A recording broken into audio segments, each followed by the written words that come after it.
Hi guys, welcome back to my channel. April here. So today I'm going to be doing a Q&A, an AMA, an Ask Me Anything, whatever you want to call it. So I asked you guys to send me some questions and I got a load, so I put them all up into like a little email to myself, and we're just gonna run through them. So the most popular question on my channel, on my Instagram feed, this is the one that people in person ask me the most, and that question is, what is different about fitness for petites, for short women?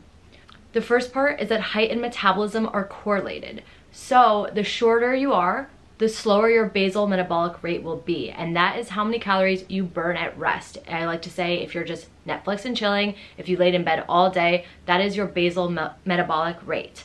So petite women, to start off, because we're shorter, we have less calories in a day that we are going to burn by doing nothing. What this really means and why this has an impact on our health is that because we burn less calories, we therefore can't eat as many calories as taller people without tipping into a caloric surplus and then gaining weight. So you can see how this is actually very important to the petite female diet, and also that also plays into fitness, because you have to take that into consideration in terms of how metabolically challenging are your workouts as a petite, because they should be very metabolically challenging to get your metabolism up and running, to get it faster, because it is slower than taller people. And it also plays into fitness, the fact that machines in the gym are too big for petite women to use effectively. Can I sit on the leg press machine and kick my legs out back and forth and press weight with my range of motion just being like eat, eat, eat, eat? Yeah, I can, but is that going to give me the most efficient use of my workout? Absolutely not. The range of motion of these machines in the gym is for taller people, for people of average height or taller, I would say. And therefore, it's in some cases unsafe for petite women to use, and also it is just not effective. It's not gonna be the best workout you can get in the gym. And my thought is, why waste your time when you could just be killing it in the gym and doing workouts that are designed for your body, right? So these are the two most important things about why fitness is different for petites. One is that the metabolism, and then of course the size of equipment not being optimized for us, and having to switch over to something like free weights, kettlebells, resistance bands, dumbbells that are much more suitable for our range of motion. And when we use dumbbells and kettlebells and whatnot, then we can completely control the range of motion instead of basically conforming our range of motion to a machine, because that makes no sense. Oops. I don't know why my volume is on, it's never on. Does your program require a gym? Okay, so for those of you that are new here, I am creating a program, a fitness and nutrition program just for petite women, and I've just launched it on Kickstarter. Last week, we actually raised way past the 50% funding goal in the first 3 days, and we're up to $5,000 in 7 days, and my funding goal is $7,500, so we're almost there. If you have not checked out this campaign yet, I would love for you to go take a look in the link below. So what this person is asking me is if my fitness program requires a gym membership.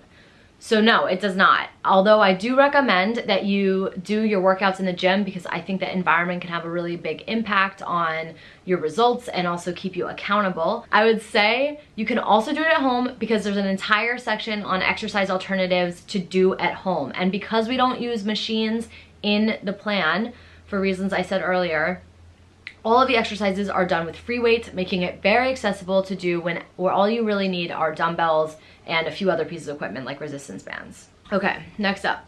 Do you wear headphones at the gym? And if so, what brand do you use? So yes, I do. I wonder if they're nearby. So, voila. I use Beats by Dre, Power Beats. They're the Power Beats 3. These I've been using for, I don't know, about a year now. There are other ones that I also use that are by Sound Electronics. They sent me them for free to do a product review, and they are actually, like, these aren't truly wireless. I mean, they come around your neck and they attach, which I actually kind of like, but the ones that Sound Electronics sent me are truly wireless. They're like buds that just go in your ear, and I find that those ones work really well. Those are called the X Shocks if you want to check them out. I really like the music on your Instagram videos. You have a playlist anywhere. Right now, I just have my own personal playlist in Spotify, but I would be happy to, that's actually a really great idea. I'd love to kind of open up my Spotify to everyone and also maybe make some curated Smalletics playlists. Definitely give this video a like if you would like to see some curated music playlists on Spotify for free. Do you have any workouts I can do in the meantime while I wait for your program to come out? Do you recommend any other program? Swallow breath. Okay guys, so I have tons and tons and tons of content on my Instagram, tons of workouts that you can check out at Smalletics, that's my Instagram handle. As far as other workouts, there's like a couple on my YouTube, but generally this will be, really this book will have, you know, 12 weeks of programming. So I truly don't recommend any other programs if you're petite. That's obviously why I made my own, because it doesn't exist. In the meantime, I would say, if you're new to lifting weights, I would say start getting into it. Just go on YouTube, educate yourself, watch some videos that you could do at home, maybe with a pair of dumbbells. Just start to get comfortable with the idea of lifting weights. That's what I would say you should focus on for the next 2 months while I'm working on producing this amazing program. Do you have any strong opinions about intermittent fasting? I've been looking into it. Some people swear by it and others say it's BS. Okay, great question, because this is going to turn into a much larger answer.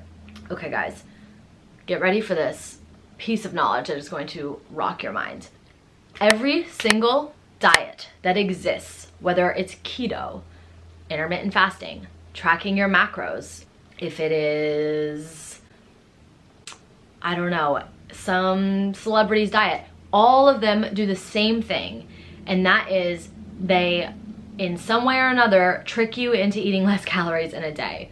Because the bottom line is, you will gain weight if you're over your caloric maintenance, and you will lose weight if you're under your caloric maintenance. So it's called being in a surplus or a deficit. So with intermittent fasting, the way this works is you are essentially increasing the window of time where you do not eat food. So say you finish your last meal at 9 p.m., you wake up the next day, you don't eat for 10 hours. So your sleep is also a fast. If you think about it, your body is not eating while you're sleeping. So wake up and say you don't eat till 12 or 1 p.m. and you have a 12 hour or you have a 10 or 11 hour fasting period. So what this does is it crunches all of the time that you do have left in the rest of the day into a smaller window. So you end up eating less food. Really, that's what happens. So say, you know, you don't eat till 1 p.m. Between 1 and 9, you're eating your 3 meals, but since it's a shorter period of time, you're less hungry, you're gonna just end up eating less. So what's happening is it's tricking you into eating less. That's basically what's happening. However, intermittent fasting does have some other benefits aside from dieting.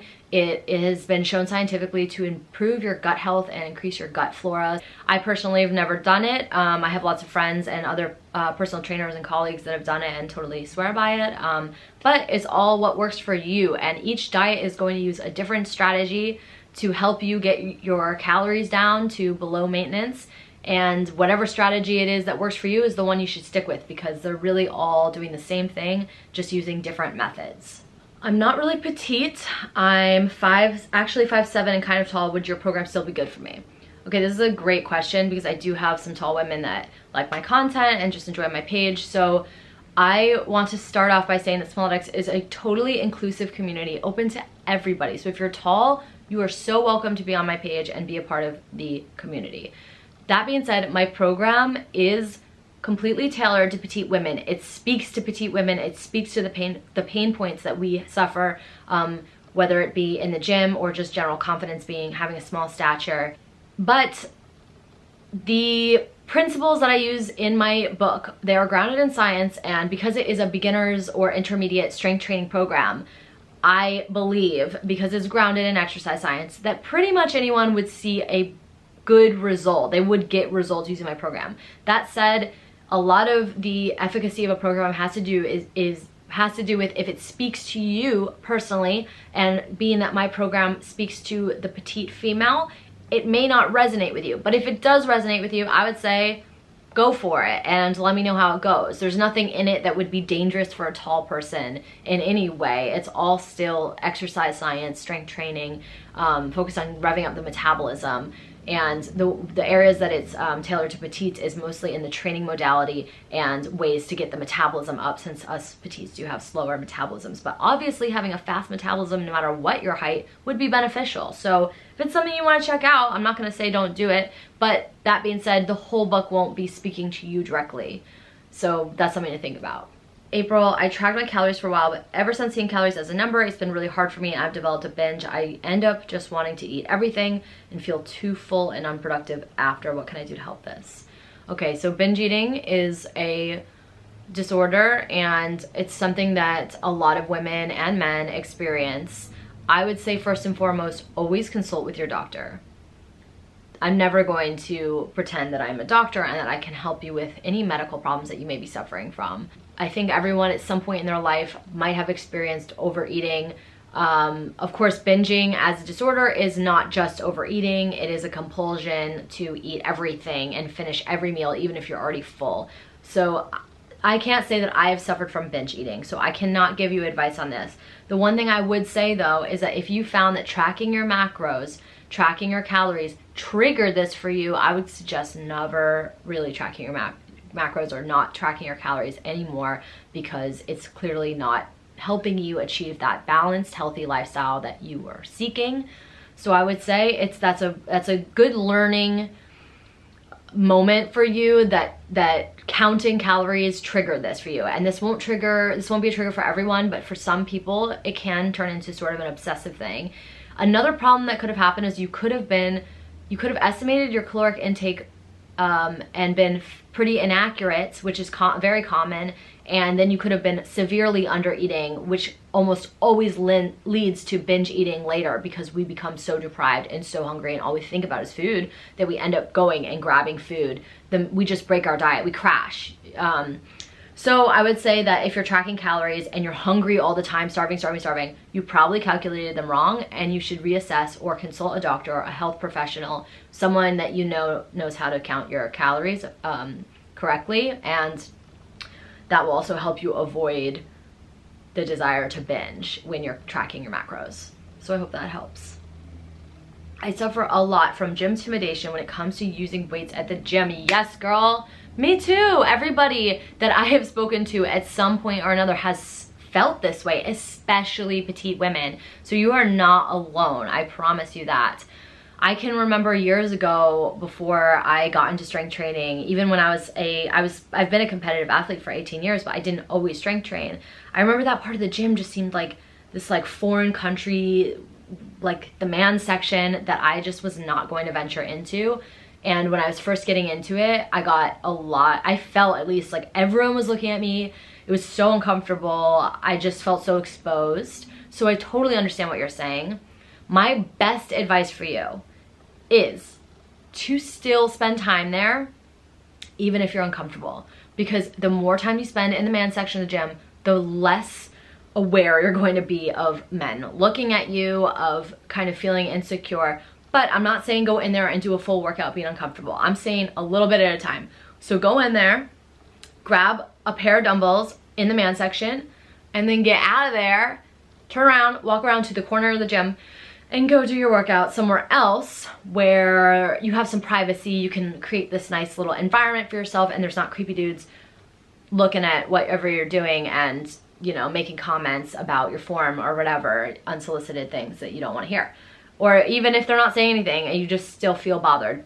That is a great hack. That way you're spending a little bit more time in the man section, which will get you more comfortable with it with time, and then you're not really overdoing it. You're just grabbing your weights and you're busting out of there to go do your thing somewhere else. Yeah, but I would say avoiding it at all costs will make the gymtimidation grow. The more you avoid it, the more afraid you'll be. So always just try to confront your fear a little bit at a time, and in no time you will be in the gym section, in the man section, just grinding through your workout, and you won't notice them anymore. I don't notice them anymore. What was I saying? Meh. I don't know. Put some headphones in. That also helps a lot. Do you make any Smalletics apparel? I love this question. So I don't right now, but I've been getting a lot of requests for sweatshirts, I think hats. Please let me know in the comments what you would want to see, because that is the thing I'm working on right now. I'm working on developing some swag for the short girl gang. And if you would like it to say just Smalletics or short girl gang or short looks good on you, any of my little taglines, let me know in the comments. So coming soon. What are some Smalletics-approved fitness courses through ClassPass? Okay, so I get this question a lot. A lot of my girlfriends are on ClassPass, hitting it up. The first thing I'm gonna say about ClassPass, unfortunately, boutique fitness, in my opinion, is not going to get you the results that you're looking for. Boutique fitness is great if you're sticking to the same class every day, 4 times a week, doing the same exercises. However, if you're going and you're hopping around from class to class, what you're getting effectively is a calorie burn and through the exercise, but you're not going to be really working on strength or really working on changing your body in a really visible way, except through weight loss. And that's because in order to have a body recomposition, to gain strength and muscle, you need to be doing the same exercises and increasing your weights every week. So it's sort of tedious and boring, but that's why you need a strength training program. You need to be in a program and not just doing random workouts in order to see progress. Of course, it's always dependent on your goal. That being said, there are some studios that I've tried out, I haven't tried all of them, that I thought were great for petite women. And one of those would be probably Orange Theory Fitness. That's a great workout because there's interval training, which is really important for petite women. It really helps get the metabolism going up. Metabolism increasing. And the other thing is their workout, out of so many that I've tried, is very metabolically challenging. They have strength training, they have high intensity interval training. It's accurate. I love that there's a science component to it. You can see your heart rate. So I would say Orange Theory is good. There are some, I won't say the ones that are bad, in my opinion. There are some that are kind of unsafe, and I think you should be always, if you're learning new exercises or new moves, make sure your instructor is giving you attention and is really paying attention to you and your form, because if you're lifting weights in a class and you're not sure what you're doing, that can be dangerous and also ineffective. As far as other ones that I'm thinking about, a lot of boxing classes are also really metabolically challenging workouts, so I would say boxing is great. Fencing, yeah. Cycling, not the best for petites. You'll get a good calorie burn, but you're not going to be really gaining much strength. You're not going to be working on your upper body that much. The choreography can be a little bit risky and unsafe at times. However, it's entertaining as heck, and I love SoulCycle because it's fun. So don't forget the fun elements. Fun is a really important component of fitness, and if you're not having fun, then it's less likely that you're going to stick with the program for a while. So go to boutique classes for fun, but then have a strength training program that you're also doing on the side, maybe once or twice a week in addition to those boutique classes. That's my best advice to you. How do you work up to being able to do push-ups? Because I can only do about 4 ? Okay, good question, really good question. The way that you're going to be able to increase your muscular endurance, increase your strength so that you can do more push-ups is by doing more push-ups. I know, it's crazy. Say you did 3 or 4 sets of 5 push-ups 3 times a week, and you kept increasing your reps, you will be able to get up into a much higher rep range over time. It's all about consistency and increasing the intensity over time so that you're keeping your body adapting to the challenges you're imposing on it. And that's what it's all about. Okay, so you want to be able to do more push-ups, then you got to do more push-ups. That's really what it comes down to. There's other accessory exercises you can do. Push-ups are obviously a chest and an arm exercise, so you can do chest press to help improve your chest strength. You can supplement it with other exercises, and that will help as well. Where do you find leggings for petites? Well, I did a whole YouTube video on it, so I'll link that below as well, and you can check that out after. It has a lot of brands in it. It was a massive petite legging haul. I've been 4'9" since age 12, and I know I'm not getting any taller. People continuously look down at me for my size, always treating me as if I'm a little girl. I used to go to the gym, but ultimately I stopped because I felt like I was constantly being judged, or people always looking at me because I didn't know what I was doing. You're truly an inspiration. Oh, and I want to know what us short girls can do in terms of confidence and feeling small. Wow, okay, thank you so much for that question. This is a huge part of Smalletics and of being small, of having a small stature, whether you're short, small boned, petite, whatever it is. If people are physically looking down on you, it has an effect on your life, and a lot of people don't understand this. So this is something that I've experienced too. I've experienced sizeism in the workplace, in my old corporate job. I experienced it in my athletic career, being underestimated, being made fun of, and being so small. But the more you try and the more you do what you love, despite what people are saying, the more confidence you end up having in the long run. You just develop this sort of fierce armor. And one of the best ways that you can develop this confidence is in the gym. If you are working on strength training in the gym, you're going to start seeing how strong your body is, and you'll be able to stop, or you'll be able to see your body as strong instead of small, or strong and small at the same time, which is even better, because we are never just one thing. We can always be contradicting things, and petite women often are. Petite women often are really, really big people, obviously, inside. So I would say start strength training and just watch your body grow, watch it transform, watch yourself be able to lift really heavy weights and kind of just reimagine what you're capable of. Because even if you say, oh, I know what I'm capable of and stuff, when you start lifting, you start feeling powerful. And this really translates into a deep inner confidence that I think can help a lot of petite women. My last question is, what is the metabolism? Great question, because I'm always talking about the metabolism.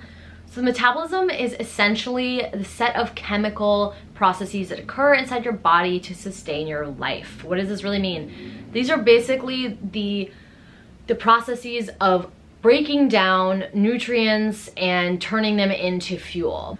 So it's basically the conversion of what you're putting in your body, and then it breaks it down into fuel in the form of energy that then you then expend either through your resting metabolic rate or through activity and fitness.